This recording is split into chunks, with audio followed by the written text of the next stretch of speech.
Hello বন্ধুরা, কেমন আছো সবাই? আশা করি সবাই ভালো আছো। আজ তোমাদের জন্য নিয়ে আসলাম আলুর পরোটার রেসিপি। আমি মিঠু। আমার ভিডিওটি যেখানে বসেই দেখছো তাদের সবাইকে শ্রাবণী কিচেনে স্বাগতম। চলো কথা না বাড়িয়ে মূল রেসিপিতে চলে যাই। আমি এখানে আলুর পরোটা বানানোর জন্য 500 গ্রাম ময়দা নিয়ে নিচ্ছি। তার মধ্যে 1 টিস্পুনের 4 ভাগের 1 ভাগ লবণ দিয়ে দিলাম। তার মধ্যে 2 টেবিল চামচ সাদা তেল দিয়ে দিলাম।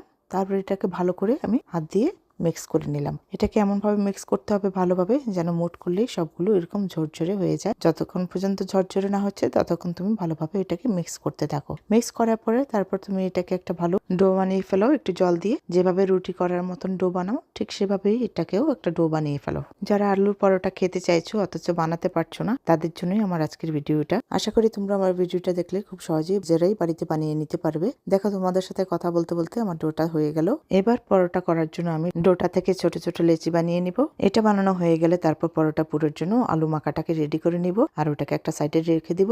এবার আলু মাখাটার মধ্যে কি কি দিয়েছি আমি দেখো স্ক্রিনে দিয়ে দিয়েছি লিখে, তোমরা এটা পড়ে নিও একবার। তারপর আমি এবার লেচি থেকে একটা লেচি নিয়ে এবার এটাকে এরকম একটা বাটির মতো করে বানাবো। বানিয়ে তার মাঝখানে সেই আলুর পুরটা দেব। দেওয়ার পর তারপর এটা মুখটা ভালো করে বন্ধ করে দেব। এই দেখো কিভাবে করছি তোমাদেরকে দেখিয়ে দিয়েছি। এভাবে বন্ধ করে নেবে। নিয়ে হাতের মধ্যে একটু তেল লাগিয়ে তারপর এপিঠ ওপিঠে ভালোভাবে লাগিয়ে এটাকে ভালোভাবে বেলে নিতে হবে। আমার ভিডিওটি যদি তোমাদের ভালো লেগে থাকে তাহলে আমাকে সাবস্ক্রাইব করে আমার পাশে থাকতে পারো। তাহলে আমার নতুন কোনো ভিডিও দিলে তোমাদের কাছে চলে যাবে নোটিফিকেশন, তোমরা খুব তাড়াতাড়ি দেখতে পাবে। আর যারা সাবস্ক্রাইব আগে করে নিয়েছো তারা তো করেছে, তাদেরকে অসংখ্য ধন্যবাদ। এই দেখো তোমাদের সাথে বকবক করতে করতে আমি পরোটাটা বেলে নিলাম। পরোটার কিরকম ভারী রেখেছি এই দেখো তোমাদেরকে দেখিয়ে দিয়েছি। এইভাবে আমি সবগুলো পরোটাই বেলে নিব। এবার আমি ভাজতে চলে গেলাম। এই দেখো একটা তাওয়ার মধ্যে একটুখানি তেল দিয়ে একটা পরোটা দিয়ে দিব।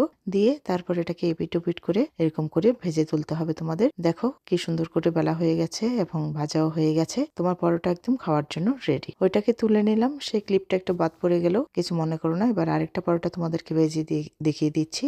এই দেখো এটাকে এরকম করবে, এপাশ ওপাশ করে ভেজে তুলে নেবে। আমার পরোটা হয়ে গেল করা। এবার পরোটা খাওয়ার জন্য রেডি। এই দেখো আমি এইভাবে সবগুলো পরোটাকে ভেজে নেব। দেখো আমি সবগুলো পরোটা ভেজে নিয়েছি। এই দেখো কেমন সুন্দর হয়েছে, খেতেও কিন্তু দারুণ হয়েছে। এবার তুমি এটাকে যে কোনো সস দিয়ে, চিলি সস, টমেটো সস বা অন্যান্য হাতে করা সস দিয়ে তুমি এটাকে খেতে পারো। বেশ দুর্দান্ত লাগে কিন্তু এটা খেতে। বাড়িতে একবার অবশ্যই বানাবে এবং আমাকে কমেন্টে জানাবে। তাহলে ভালো থেকো সবাই, সুস্থ থেকো। দেখা হবে আবার অন্য কোনো রেসিপি নিয়ে অন্য কোনো ভিডিওতে। বাই।